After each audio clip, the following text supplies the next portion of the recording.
easy street.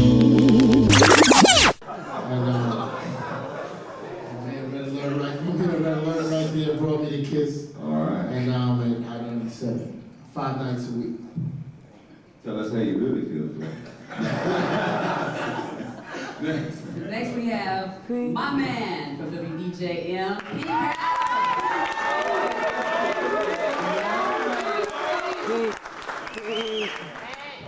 Yo, from Chi-Town, home of Georgia. Yeah, Southside in the house. No, we do. You know, Chi-Town is always high, no doubt, no doubt. Right, big ups to my Chi-Town peeps. WEJM 106 jams every night, Monday through Friday. We call it the Yo Show. And it's dope. Just glad to be here. Who's your DJ? Yeah, totally level. Yeah, no doubt. Steve HEGWOOD. Oh, yeah! Represent, baby! Represent. Hey, Shanti. I'm the VP of programming for Radio 1. I see a couple of our mixers in here. My man Harold Banks, the Big D Banks, just from I-97 in Atlanta. Yeah! Some of my man Jay Ski in here from Kiss in DC. And my man Easy Street's here too. Yeah! From Kiss in DC. I also oversee WERQ in Baltimore. And WWIN in Baltimore and WMMJ. My man Doug Gilmore's in the house too. Doug, my man, where you at? Where you at, Doug? Oh, good. There's Damon Williams from WPGC in Washington. What's up, WPGC? Crew in the house, vibing easy. Party time. That's right, New York Radio Coalition. That's what we got going on back in New York right now with all the radio stations that is ripping on commercial radio, independent radio, and also college radio. So much New York Radio Coalition. And also much love to all you other radio jocks that are doing mix shows out there too. Put all yourself around the clock.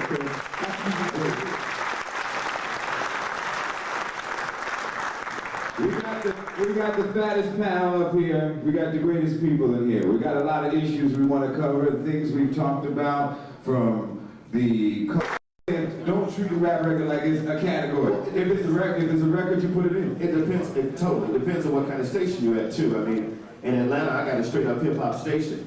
I mean, we also play Miami bass there. I mean, Luke is my #1 record. You know, Luke's not played in New York, blah blah blah blah blah blah. But it's my #1 played record in Atlanta and not on the station in DC or not on the station in Baltimore. So it depends. You got to tailor the station after the market. And mix shows, for me, I use mixers as they also assist my music directors. And for most of you that are mixers who want to go into it, most PDs are looking for mixers to develop into music directors and probably on into program directors because you got the vibe, you feel it, you know it. I mean, yeah, that's the way it happens. My mixers are the first people who brought me the new Outkast record in Atlanta. I mean, they found it, they brought it to me, and we put it on the radio station. So I mean, you gotta get, if you're a program director, you gotta get past that. And mixers, one of the things you can do is find these records, play them. Yeah. Nick, you had a comment? You got a wonderful point there, brother. You know, we're in a situation where we have a secretary running. I'm sorry, I don't want to get into it now. But I'm saying our program director doesn't know anything about mix shows or doesn't know anything. You know what I'm saying? So we're caught in a situation where the corporate image is going to run it, and they're not going to allow the mix shows. Like you said, they're waiting for the records to come out of the mix show, and that's just not going to work. And here's how you can develop. Here's how you get out of that. You've got to develop confidence. Your program director has to develop confidence in you. Okay. I don't sit and tell mixers, don't play. What I do is I give them structure, meaning you know what we play on the radio station, give me the jams. When I turn on the mix show, for example, in Washington, we're in a battle with WPGC, and they're good at what they do. I can't play a bunch of BS records up against PGC, because my audience is going to go find the hit records. They're going to go find the jams. So I tell the mixers, from Jay Ski to Harold Banks to whoever, You know, I see my man Kim James there from JLB in Detroit. I mean, you know, I tell them that you gotta play the jams. You have to have your program director have confidence in you. And if he or she doesn't, then you got a problem. So what you're saying is you don't give them a format. You don't sit down and say, here's a list of records. You just say, go. I have never sat down with a mixer and say, here's the 20 records I want you to mix in a mix show. If that's the case, then, I mean, I don't need to hire you. Yeah. I might as well go and select your program. Bring the Motown down. It's all good, lovely Motown. Much love. We got a question. Hi, everyone.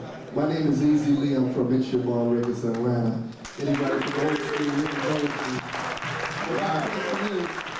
my question is, a lot of mixes up there. One, can y'all call me back? Two, no, we got a lot of records that a lot of people can't work in their markets, and I call out a mix jacks and y'all say, well, you gotta get The street, if they're spinning the club, if they, basically all the mixers that I hire, I try on the radio station for a couple of weeks. I try them out. I put them on late at night, 2 to 3 in the morning, 3 to 4, whatever, and hear them on the radio station, hear what they do. Because one of the things, I keep hearing this about mixers want to control this, mixers want to control that. What I'm going to say is probably not going to be too damn popular, but you got to understand this is about, as my man said about, this is about money. I can tell you something, I do a mix show on Hot every night, or in DC too, and I do a mix show from 10 to midnight, and Cersei or whoever's mixing is not jamming, and they're going to V103 for whatever reason. We got a problem, because at the end of that book, you know, we gotta look and see what happened. I'm gonna analyze every single hour on the radio station. And if I'm kicking from 6 to 10, and then at 10 o'clock my ratings go down because the mix show, or the mixer, is playing a bunch of records either where he's laced by a record rep, or he's promised trips by a record rep, or he's just whack and doesn't understand what's going on. He's playing a bunch of shit he thinks is a vibe that ain't. Then we got a problem. And I will snatch his ass off the radio station in a heartbeat. Because it's all about advertising. It's all about, everybody says it's all about where the dollars are going to spend the money. And then, like the brother asked the question, which is another angle, he says, how do you get paid? You get paid by McDonald's. And probably, you know, Infinity owns your company, Mel Carmazon. You can't go to Mel Carmazon and say, hey, well, my big show, I got to give him the vibe, I got to let him go. He's going to say, probably, what happened? Right. Kathy Hughes out from Liggins are going to say to me, what's up with the ratings? Right. They don't care who the DJ was. They just want to know what happened. So kind of catch 22. We got another question over here, Steve. Right. And then we got one here, and we get you, bro, right in front. Hi,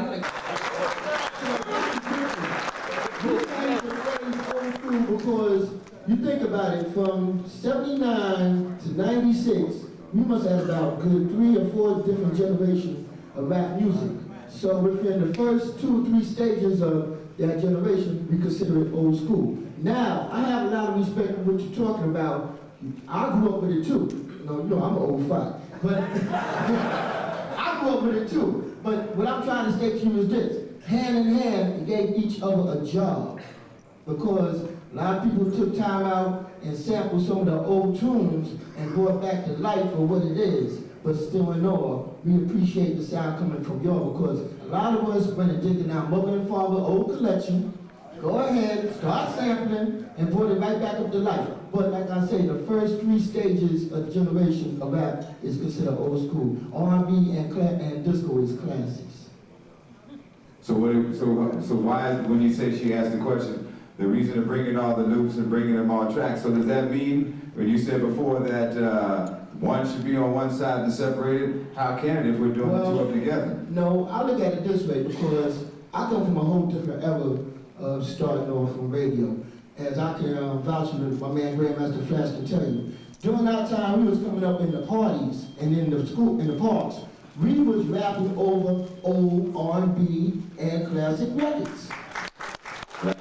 So that's something that we decided, and before you know it, you think about it. When Sugar Hill Gang came out, what did they use? Good times. Good times. Then here it is, a lot of other people, such as like, easily can tell you, Treacherous Green uses what? Feel the heartbeat. Right. Heartbeat. So then later on, you start. Yeah. Question directed towards Steve HEGWOOD or Flex. What is your opinion about mix shows during morning drive? Woo, that's a good question. Right. You go, girl. That's the good one. No, it depends. I mean, mean, in Atlanta, with Ryan Cameron in the morning, we have a very young skew radio station. Very, very young skew, so it's not a problem. In Washington, we would possibly do it if it fits, depending upon what it is. Someone mentioned, I think Kathy, someone mentioned, depends upon what they're mixing. I mean, we can't, give KRS-One at 7 o'clock in the morning and hope that we're going to have any singleness of 25 to 34-year-old women. That just doesn't fit. One of the things somebody mentioned, or I guess somebody mentioned up here earlier about hip-hop in general, you just got to understand, the ladies in here that are over 23, 24, 25 understand that they can deal with some hip-hop and some of it they can't deal with. One of the things we haven't addressed today about mixers is the vulgarity and the cuss words in the mix shows. For our stations, we have a company mandate. You can't use the H words, you can't use the B words, you can't use the N words on our radio stations. So our mixers have to find creative ways to take them out. I was in LA listening to the beat, they let it all go. I've been in New York listening to Hot 97, they let it go. I just think that you need to understand your company's management and deal with it. Yeah. You don't want to work there, live it. Well, I think it's, and Steve, to add to that, I think it's also the aspect of your company. That's not true. I don't agree with that shit. I don't think that Flex, the Baker Boys, any of these great DJs up in this panel are replaceable like that. Make a comment? So we got a live question. You scared? Yeah. You guys ready? All right. Okay. One way on that point, Ricky Lee, the way I got my mix show. Understand that. It ain't about, don't get me wrong, the mix shows and everything is important, but we got one job that's most important, and that's servicing the people that keep the electricity running to the transmitter. Yeah. So, you can kind of get all that off your back if you hit the street and do what you're supposed to. Gene, you've been waiting a while. Your question? Well, I don't have a question, but I just wanted to let you know that I'm Gene Austin, National Radio Director for CLR Records. Our artist is DJ Cool, and I really appreciate it. Stage right now, Steve HEGWOOD. One of the things I remember him telling me was that as a mix show DJ, you need to make sure that all you're not doing is mixing. I'm talking about the bigger picture than